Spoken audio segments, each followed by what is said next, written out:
Hello dear students, good morning.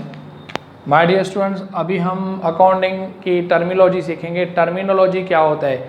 देखिए, कोई भी व्यक्ति अगर डॉक्टर बनना चाहता है, इंजीनियर बनना चाहता है या लॉयर बनना चाहता है, तो उसके लिए उनको एजुकेशन, उस फील्ड की रिलेटेड एजुकेशन लेनी पड़ती है। तो हर एक फील्ड की एक वोकैबुलरी होती है जिसे टर्मिनोलॉजी कहा जाता है। जैसे कि मैंने यहाँ पे लिखा है, terminology of accounting on vocabulary on respective field. कुछ भी व्यक्ति को आगे बनना है, डॉक्टर, इंजीनियर या लॉयर, तो वो जो एजुकेशन हासिल करता है उस एजुकेशन की अपनी एक वोकैबुलरी होती है जिसको हम टर्मिनोलॉजी कहते हैं। अकाउंट्स की भी एक अपनी ऑन वोकैबुलरी है, जो अपने कुछ ऐसे वर्ड्स हैं, वोकैबुलरी है जिसको हमें समझना है। जैसे पहला है बिजनेस ट्रांजेक्शन।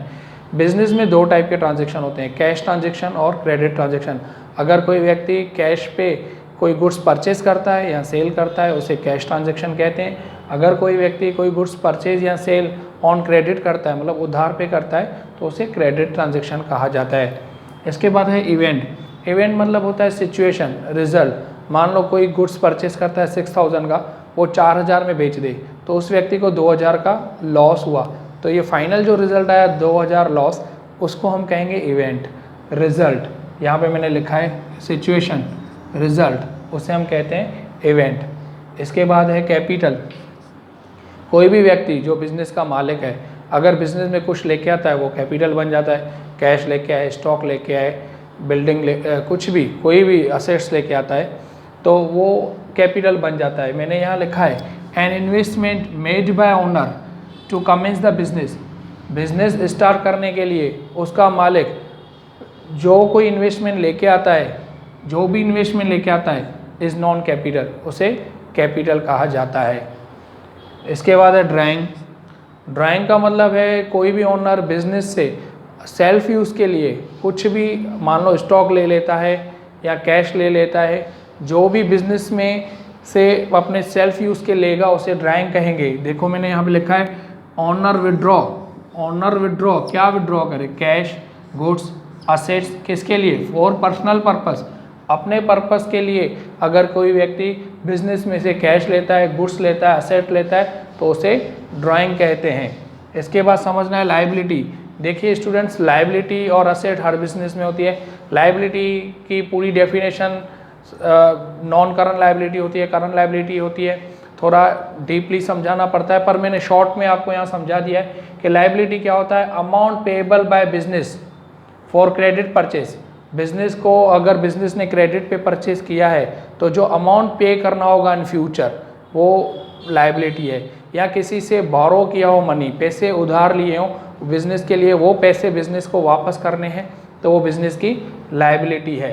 तो इसीलिए मैंने यहाँ पे शॉर्ट में लिखा है payable by business for credit purchase और amount paid for borrowed money is non liability. आगे हम चलें असेट्स। तो असेट्स क्या होता है? बिजनेस में जो भी land and building, machinery, furniture, stock, जो भी डेप्टर्स कंपनी के होते हैं, किसी बिजनेस के ओनर के होते हैं, वो असेट्स होती है उसके लिए। अब असेट्स के भी डीप में अगर हम समझें तो दो टाइप की असेट्स होती है। एक होती है करंट असेट और एक होती है नॉन करंट असेट।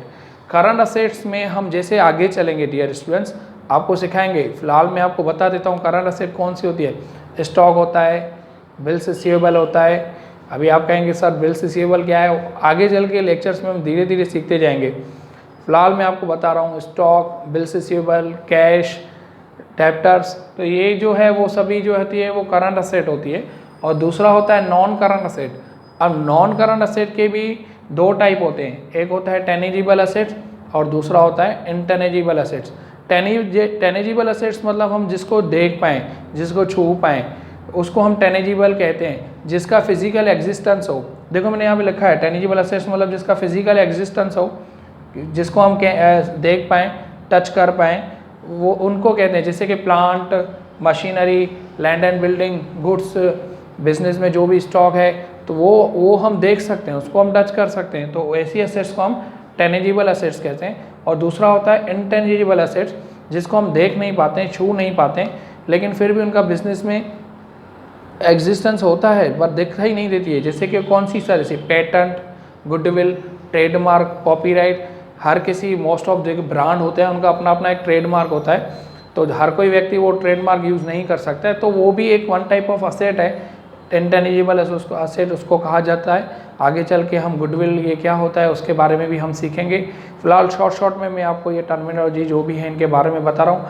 आज के लेक्चर में मैंने यहाँ तक असेट के बारे में आपको समझाया, दूसरी जो भी टर्मिनोलॉजी है मैं नेक्स्ट लेक्चर में आपको समझाऊंगा। Okay, thanks my dear students.